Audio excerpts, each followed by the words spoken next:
საქართველოს მოქალაქეთა კავშირის ქარელის რაიონული ორგანიზაციის განცხადება. ერთი წელი გავიდა მას შემდეგ, რაც ქარელის რაიონულ განყოფაში რაიონის მოქალაქეთა კავშირის წევრები დანიშნული იქნენ ხელმძღვანელ თანამდებობებზე. ერთი წელი საკმარისად დიდი დრო არის იმისათვის, რომ კაცმა აჩვენოს შენიუნარი გამოვალვინო და ამოქმედო რაიონში არსებული ეკონომიკური და სულიერი პოტენციალი. გულახდილად უნდა განვაცხადო, რომ ხალხი უფრო მეც მოელოდა, მაგრამ სუბიექტური და ობიექტური მიზეზების გამო ბევრი საკითხი ვერ მოწესრიგდა. ხალხის ინტერესები და განმეორების თვალთახედვა პერპენდიკულარულად განაგდნენ. ასეთ პირობებში მოქალაქეთა რაიონულ ორგანიზაციის ავტორიტეტმა დასუსტება იწყო. ამ ერთი წლის განმავლობაში რაიონში ბევრი პოლიტიკური პარტია შეიქმნა. მე გულითადად მივესალმები რესპუბლიკური, ერთიანი კომუნისტური, საქართველოს კომუნისტური პარტიების დაფუძნებას ჩვენს რაიონში, თუმცა ჩვენს პარტიას შორის არსებითი განსხვავებები გვაქვს, მაგრამ ყველასთან თანამშრომლობისათვის მზათა ვართ საქართველოს შემდგომი უკეთესი მოწყობის თვალსაზრისით. მე საზღვარგარეთის პარტიების საარჩევნო მეთოდებს მათ ხრიკებს საკმარისად ვიცნობ. ისინი ჩვენაირ პირობებში რომ იყვნენ, იქნებ უარესიც მოიმოქმედონ, მაგრამ დღევანდელ პირობებში, როცა სამშობლოს ამდენი პრობლემები დაუგროვდა, სპეკულირებას არსებულ გაჭირებულ მდგომარეობაზე არ იკადრებდნენ. ასე მოიქცევა ყველავისთვისაც სამშობლო პირადულზე მაღლა დგას. მე ვიტყოდი, ბედნიერე ის ერი, მისი სამშობლოც დროის მარადიულობაში თავის მარადიულობასაც ინარჩუნებს. ჩვენმა ხალხმა კარგად იცის მრავალპარტიულობის დამღუპების შედეგი და მომავალ არჩევნებში თვითონვე გაარჩევს, რომელი გზით უნდა იაროს, ვის უნდა დაუჭიროს მხარი.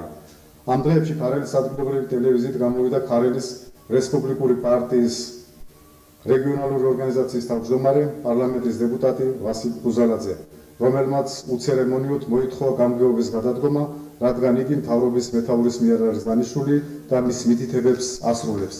ალბათ თქვენს ჩემთან ერთად გაგიკვირდებოდათ ასეთი განცხადება, მაშინ როცა არ აქვს კონსტიტუცია, არ აქვს კანონი ადგილობრივი მმართველობის მოწყობის არჩევის შესახებ, მაშინ თუ არა მთავრობის მეთაურის განკარგულებს უნდა ასრულებდეს გამგეობა.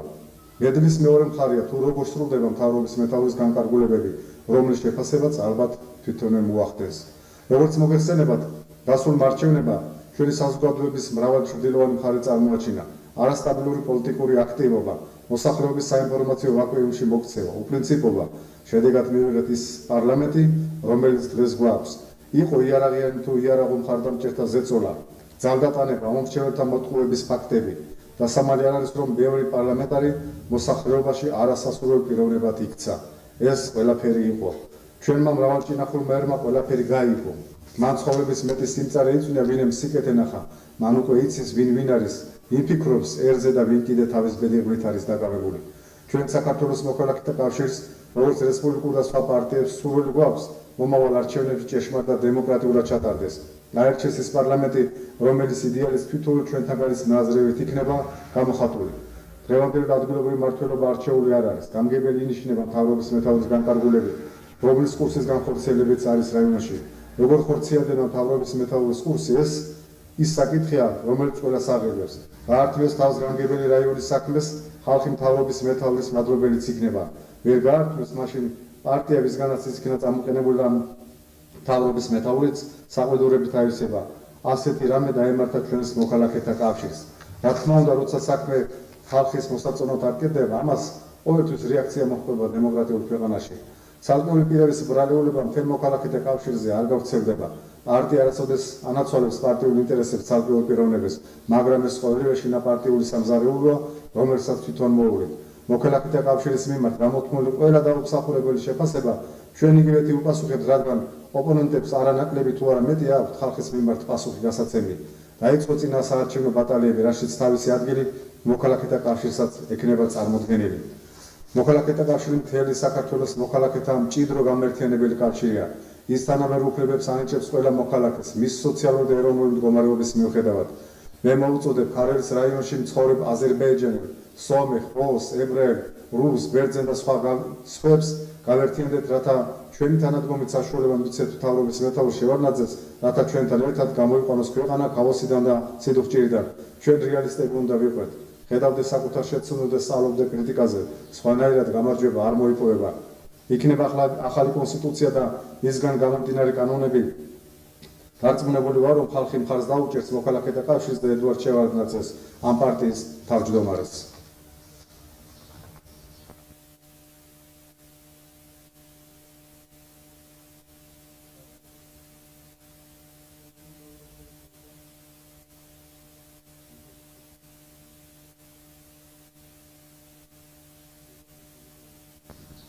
პატრიცემულო ტელემაყურებლებო, 1918 წლის 26 მაისი ქართველი ერის მრავალსაუკუნოვანი ნატურის დასრულების დღედ იქცა, რომელსაც 1801 წლიდან ელოდა. არაერთი თაობის ფიქრი და ნატურა თუ როგორ აღდგენილი იყო საქართველოს სახელმწიფო ამ დღეს რეალობად იქცა. საუკუნეში 4 თაობა იბადება და წარმოვიდგინოთ, რამდენი თაობები ჩაიფერხლა საქართველოს სახელმწიფოების აღდგენისათვის ბრძოლაში. წინ აზიაში, ევროპისა და აზიის შესაყარზე მყოფი ქვეყანა თავისი კულტურით და ტრადიციებით ძველი წელთაღრიცხვის მე-6 საუკუნიდან დაწინაურდა და მრავალი გაჭირვების მიუხედავად ყველაფერი შეინარჩუნა, რაც სახელმწიფოებისათვის იყო საჭირო.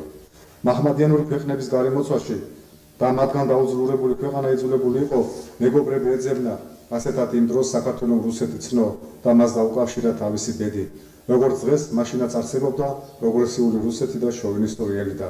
ჩვენმა ხალხმა დაინახა რუსეთის მისწრაფება, რათა საქართველოს გადაექცეთ რუსეთის განაპირა გუბერნიად, მაშინვე დაიწყო ბრძოლა რუსეთის შოვინისტური ზრახების წინააღმდეგ. ის დროშის ქვეშ გაუმომნია საქართველოს სადარ დაღვილა მისი შვილების სისხლი, სადარ გაუტაცნიათ ლამაზი ამაყი გოგო ბიჭები და იქაც იჩენდნენ სული სიმტკიცე და სამშობლოზე ფიქრი, არასოდეს ჩორდებოდათ თვით გამაჰმადიანებულებსაც კი.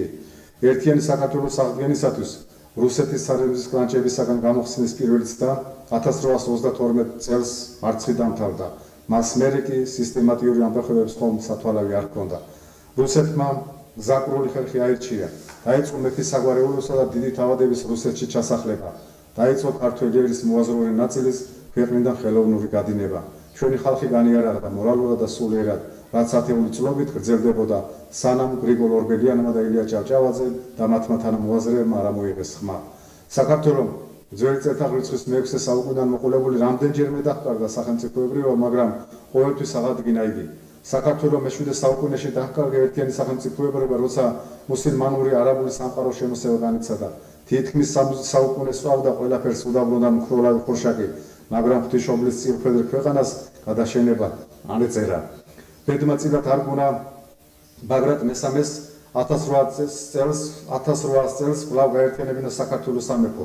თუ რამ მის შედეგები მოჰქონდა კუთხურობის სამეფოება დაყოფას, მომდევნო საუკუნეებმა დაადასტურა.